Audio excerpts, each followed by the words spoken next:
Can you love your waifu? Seems like an odd question to ask. Of course, you daft ass, you say. I love my waifu. That's what waifu means. Firstly, okay, you snarky bastard, stop showing me your body pillow collection. It reeks.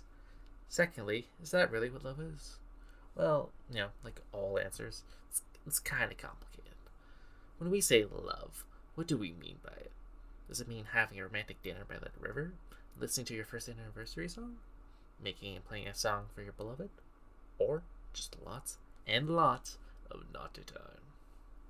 Most people would consider these acts of love. What are they? Looking at them individually, they're great, yeah, but there's no unifying thing besides doing something good for your partner. Maybe that's what love is. Doing something good for another person you adore. But then, that wouldn't fit all circumstances. Parents usually do things that their children hate, but they do it because they love them. That's why children don't exclusively eat ice cream, goof off all day, or be a general menace to society. I'm looking at you, Timmy, from next door. Goddamn hypocrite. Anyway, their actions would be considered bad since they're doing something negative, but they do it with good intentions. Then, if this isn't a good definition, then what is? Well, generally speaking, relationships share some common characteristics, like being romantic, not at times, helping each other, being emotionally supportive, and generally not being douches to each other, like Karen from accounting. I get it, Karen.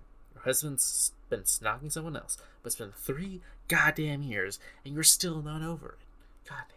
Anyway, what was I saying? Yes, commonality. Most relationships are like these. But about those that are not? Those that aren't romantically inclined? Or those that don't help each other? Or those that don't snog? Are they relationships? Well, they either aren't, or definition is still flawed. And clearly, relationships still work without them. Relationships, they still happen when you don't snog. Some relationships just are emotionally void, but they still persist. Clearly, it's could be better.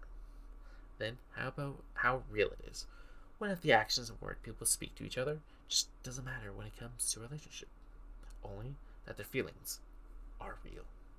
Relationships can be toxic. They can be mean. They can kick your ass in half. Yet they can still endure. Just like that fruitcake from your childhood. Tastes like a brick, but it won't kill you. Is that in then? As long as feelings are real, it doesn't matter what happens in a relationship. Then though, that opens its own can of worms. What about one-sided feelings? Would you still consider that love? Is that full love? And then what brings us back? And that brings us back to square one. Can you love your waifu? Can you love an inanimate object, fictional entity? Well, that's for you to decide. What? Were you expecting some kind of definite answer? Like, oh, you can't. They're fake, plain and simple. Or you totally can. They're real enough to you, so that's all that matters. Well, while I could, life wouldn't be nearly as entertaining if it was that simple. Yeah, your life is your own. No one can tell you differently. If you want to become an anime addict, that's your choice. Or if you want to be a pessimistic nihilistic, that's also your choice.